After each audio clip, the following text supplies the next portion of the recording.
Hey, what's up guys, and welcome back to another video on the channel. Today I will be doing two videos. So the first one will be talking about last week's press conference by Florentino Perez. I have been away for about a week, just taking the time off. Didn't manage to, I could have done, but I didn't want to do any previews or review. The review to the Barcelona game, the preview and the review to the Real Oviedo game, and tonight's preview and review as well to the Sevilla game. I don't believe I will upload a preview. I might do a review for the Sevilla game, I'm not sure, but I don't think I will. And maybe I will do one for the final game next weekend against Athletic Club. But yeah, I think now it's the time to look ahead. It's the time to look forward. There is no point doing previews and reviews to this season. Like, Real Madrid can lose 5-0 to Sevilla, and that means absolutely nothing. And Real Madrid could also beat Sevilla 5-0, and that would mean absolutely nothing. So, it's playing for pride, it's playing for dignity, and it's about just ending the season, I suppose. Every game closer to the end of the season is better, definitely. But yeah, that is going to be that. First video, like I said, will be dissecting this Florentino Perez press conference from last Tuesday, I believe. And then later on, I'll talk a little bit more about the Jose Mourinho stuff, Xabi Alonso, etc. More of the managerial stuff. So the first one is just to go through what I think everyone already knows, but I want to give my opinion a little bit, my thoughts on the situation, what's going on, what's been said, and just what's going on. So let's start. First of all, this was a really sudden, out of the blue press conference that was called in by Florentino Perez, and I think people only figured out about 2 or 3 hours before he actually did it, right? So, yeah, it was a sudden interview, it was a sudden press conference, and I never really felt that it was going to be a resignation press conference, which is the first point. He apologized for not resigning, which is a badass move, but I never got that feeling anyways. And then he called for an election 3 years early. And I'm gonna say this, I genuinely don't believe that he will have any challengers that will win. Now, I am sure there will be people interested in running for the election, because you get to be the president of the biggest, most popular football club in the world. Now, of course, you must have the financial capabilities to do it, etc., etc. I get it. But there will be a lot of business people that will want to be involved and, take charge. But we need to remember that this is not purely a financial side of things. This is also about football. It's also about the fame, the popularity in football and in business combined. Florentino Perez is one of, if not the most well known, well recognized presidents in football right now and pretty much all time. In order to dethrone him, you need to either be someone who is already famous and well known. So there were rumors that it was going to be Rafael Nadal. Now, I'm not saying Nadal can win, but he is at a level where people know who he is, people know he supports Real Madrid, and I think people would be willing to give him a chance if he actually ran. That's what I'm saying. Or you are just someone who is really crazily rich and you make a public statement like Florentino Perez did a good solid 2.5 decades ago when he said, I'm going to sign Luis Figo from Barcelona if you vote me. that is the equivalent of a newbie coming in today and saying, I'm running for the elections. If you vote me, I will sign Lamine Yamal for Barcelona. And that is something that's not going to happen in 2026. And it will not happen, I don't think, ever. So you have to either be someone like Nadal, who is well known, popular, well liked amongst majority of people, or you come in with the promise, you come in with the guarantee, the assurance that you're going to make a statement. And ultimately, the people who are going to go up against Florentino Perez are not going to be one or the other. So I think he will keep the role. I think he will continue being president. And I have no issues with it. He is the most successful president, I think, in football history. And he deserves respect in terms of that. Now, the past couple of years, I think he has made many mistakes. And for me, if you are someone who makes mistakes, especially at the club, I want to see a little bit of change. I want to see you just admit it, hold your hands up and say, we haven't been at the level that we should be, but next season, I guarantee change. And I think we have a greater chance at that with Florentino Perez than with whoever else who is currently running. And that is, you can say, either a good thing or a problem or a bad thing, regardless of how you see it. That is what we're dealing with right now, basically. And also, the fact that he has caught the election 3 years early is a great smart play. Why? Because he is planning to bring in Jose Mourinho back. And when you want to start up running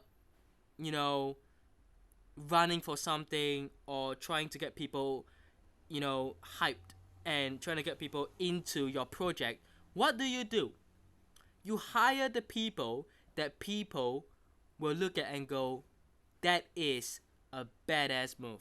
That is a statement appointment of a manager.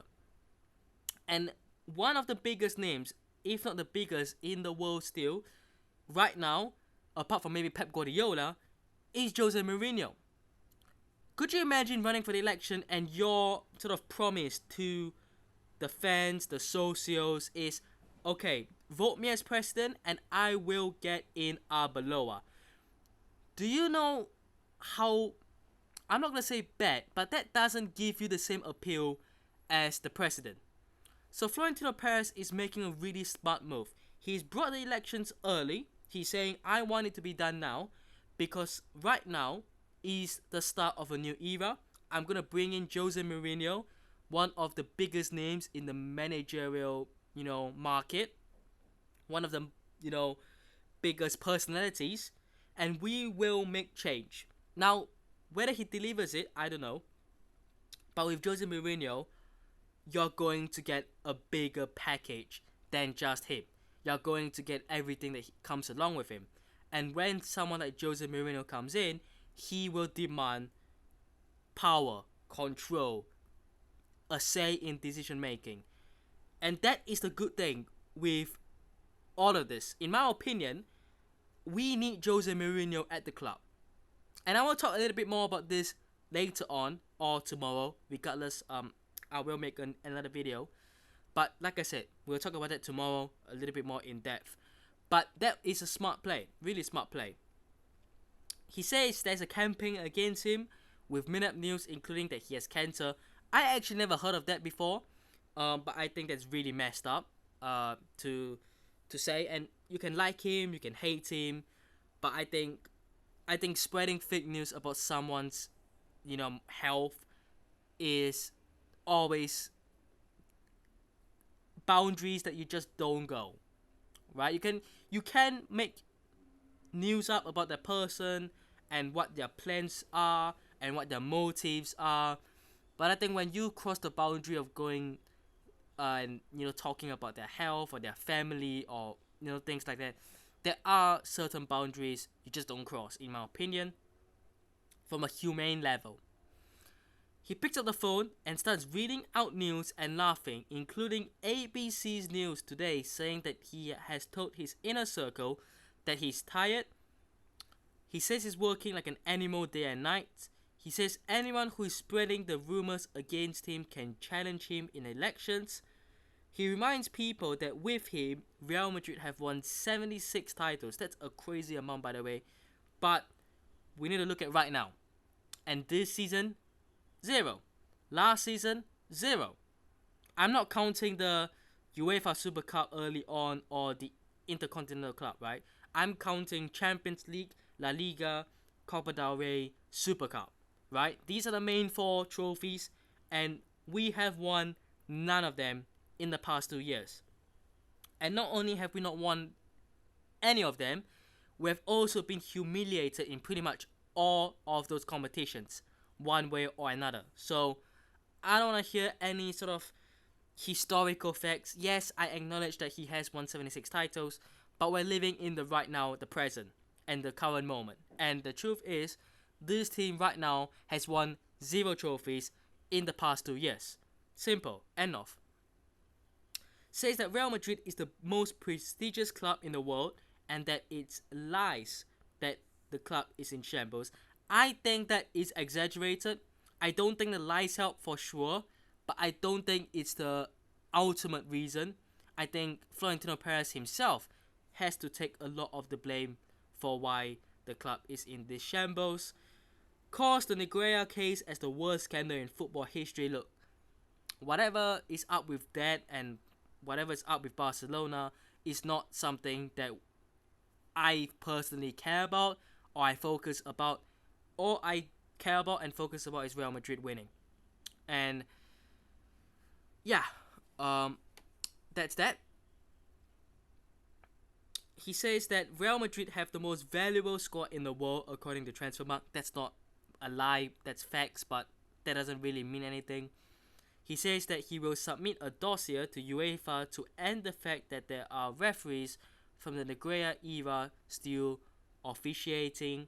Says Relevo, minute it closed. I actually remember reading a couple of tweets that were posted from Relevo, I think 4 or 5 years ago, I believe, on this channel actually. I believe at least. And I didn't know they closed, but they apparently have.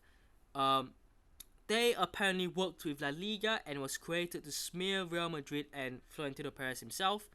He starts arguing with an ABC journalist, which is hilarious. That's actually really funny. And I think, you can hate him, you can don't like him, but he is a funny guy. He says that he will cancel his ABC subscription to honor his father. Again, hilarious there. Says that when he arrived at Real Madrid, the financial situation was so bad the club couldn't pay players and employees. With him, it's an incredible financial situation with record earnings, with the most valuable squad in the world. That's facts. But again, I don't want to delve too much into the past. Although, that said, this I think you can sort of talk a bit more because you're not leaving off the success. You're talking about what happened 25, 30 years ago, right? And ultimately, without him, Real Madrid wouldn't be where we are right now. That's true. That is true. Says it's not true that the club spent more than planned on the Bernabeu. Says it's ready to fight anyone and everyone. Says La Liga is Real Madrid's enemy. Sometimes I feel that way too, but I don't think you can use that as an excuse. Says that Real Madrid won the UEFA Super League, Super League case, and what they did was for the good of football, so that children in Africa can watch football for free. Reads ABC News again, saying that he told his inner circle that he's tired, which is funny. That he did it. He did it twice. Says he will not speak about players or managers or the sporting side. Says he will unsubscribe from ABC again. Says everyone in the world loves him. Says the club will do an analysis on the sporting side after the elections, says this is not a dictatorship, says he's the most successful president in history, says it's not the first time that two players fought at Real Madrid, that there were seasons where it happened all the time. Now this is the point I want to talk about. Right, out of everything he said, for me it was really the footballing side that I was really interested in. He didn't talk much about it because he didn't want to talk too much about the footballing side.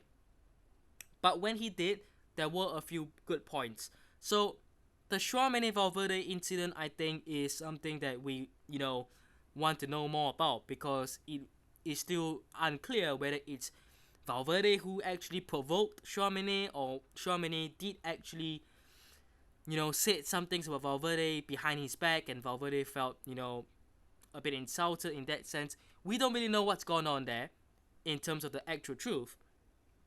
But I feel really interested that Florentino Perez has said that this sort of incident happens all the time. And I don't know whether all the time means every season, or every 2 seasons, or maybe every couple of seasons, but I would hope that it's not every season players fight. I would hope that 2 years ago, when Ancelotti won the Champions League, there weren't fights. I would hope that, was it 4 or 5 years ago, when Ancelotti won the other Champions League, the remontada one, that there weren't fights. I would hope that under Zidane, the three-peat, there weren't fights. Now, I can't imagine that when you're successful, you fight all the time. Right? That doesn't really make sense. So, is that saying that whenever the team is unsuccessful, there are fights? And then that sort of points me to what I want to talk about. So what is the mentality and the leadership in the dressing room like? Because if there are fights happening all the time, whether it's success or unsuccessful periods, I think that when it's unsuccessful, you should be more united and less about trying to pinpoint the problem and fighting. So the fact that he has come out and said that fights happen all the time makes it worse. Because essentially, last season, there probably were fights as well. Because last season, it was an unsuccessful season as well. The 22-23 season as well, when Real Madrid did win the Copa del Rey but didn't win La Liga or the Champions League, humiliated by Man City and Barcelona in La Liga, were there fights? Under Solari, under Lopetegui, were there fights? So, I'm just thinking, yeah, it seems like he is trying to make it seem like it happens most of the time. But I'm wondering, okay, since that's the case, why is that happening all the time? Why is no manager, coach, staff, leadership players, leaders stopping and taking charge? Why is nothing happening? Why is it that every time fights happen, it just turns into a sold out WWE session? It's like the players are like, you know what, let's gather and watch, Anthony Joshua against Jake Paul. Like, it's like as if they genuinely booked tickets to watch the fight. And I'm looking at the team and the squad and going, okay, I get it. Because in theory, the main captain is Carvajal, but he barely plays, and I don't think he's sabotaging, but I don't think he's at a stage where he can bother dealing with such issues, right? And then it's Fede Valverde, who got involved. And then you've got Thibaut Courtois. Yeah, he's a senior player. And then you got Vinny Jr., who's the other captain, who let's not get into. The moral of what I'm trying to say is, the point is that there are not enough leaders in the dressing room. If fights happen all the time, and we have never been briefed about it until this season, and we've never heard of it before, and it's never really been stopped by the players, because You would imagine that if it's happening all the time, that someone would have stopped it by now. Then I am questioning the lack of leadership at the club, from top to bottom. But yeah, that was the biggest, I think, point that he made. Moving on. Says there were 2 articles today written against Real Madrid by ABC, one of them by a woman, and that he doesn't even know if she knows football. Oh my gosh. Man. Reads ABC News again, saying that he told his inner circle that he's very tired. Says there's no club that paid the referees and got away with it. Says they know who leaked the news. And to add on to that, apparently it's someone who is unhappy that they're leaving. So that sort of narrows it down. I'm not gonna name names, but just think about it. Okay? Think about it. Who do you think is leaving, and who do you think is leaving with a grudge? There's differences, right? There are players who leave and they are like, screw this, I want to leave. But there are players who leave either not wanting to leave or leaving because they haven't been good enough for the past 2 years or longer, or leaving because they're just being deemed as the problem. Whether they are the problem or not, they are being deemed as the problem. So think about that. Say Tchouaméni and Valverde are great boys and great players. I agree. I think both of them should stay and both of them should continue playing. I think fights like those should not hinder their Real Madrid career at all. I think they have been really close friends before, and they can be really close friends after as well. But I want to address this, right? It's not about them fighting. For me, that is not really the main story that people are making out to be. It's the fact that they fought. No one talked about it. No one stopped it in the club. No one tried to separate them. And Valverde had serious injuries, to the point he had to go to the hospital pretty much after training. Like, no one stopped it. And that, for me, questions everyone else at the club. Not just Tchouaméni and Valverde because they fought, but the people around that weren't trying to stop them from fighting. You get what I'm saying? Says he doesn't want to brag, but his company makes billions in multiple continents. Says the truth is that Real Madrid had massive success under his presidency. Again, that's not a lie. Says the truth is that Real Madrid had asked the journalists to let the girls speak, that the rest of them are ugly. Oh my god.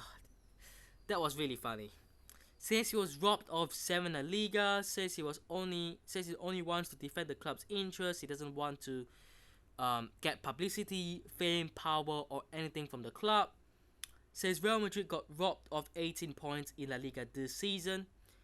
There were a couple of games where Real Madrid were robbed. I don't know that it's 18 points, but there were a couple of games for sure. Says that Real Socios don't boo players, they support them. That is BS, because if the players are not playing well and they don't give the right attitude and body language on the pitch, off the pitch, they deserve to get booed. Either individuals or collectively. If an individual is giving off the wrong attitude and body language, or collectively, or the performance are just not good enough, they deserve to get booed. Not because you hate them, not because you don't like them and you want them gone, but because it's a sign of saying, we can see the problems, we can see it, and until you change, the fans will not be living in honeymoon, all flowers, all happy, all sunshine. Things are not going to be like that. There are going to be a reality check from the fans that will say and express themselves, there are issues. And booing a player or booing multiple players is not saying you hate the player, you hate the club, etc. It's just getting the message across to the players, to the manager, to the board, to the president. It's getting the message across saying we need to change, and there are serious issues. Says that it hurts them when fans boo a player. Hurts who? The players? Because from what I can tell, the players just don't care. Whether they're booed, they don't care because we don't see change in performances. Says they will have to shoot him to get out of the club, and says goodnight and that he hopes he never sees the journalist again. Oh my god. So yeah, that is the summary. Look, there were some good points.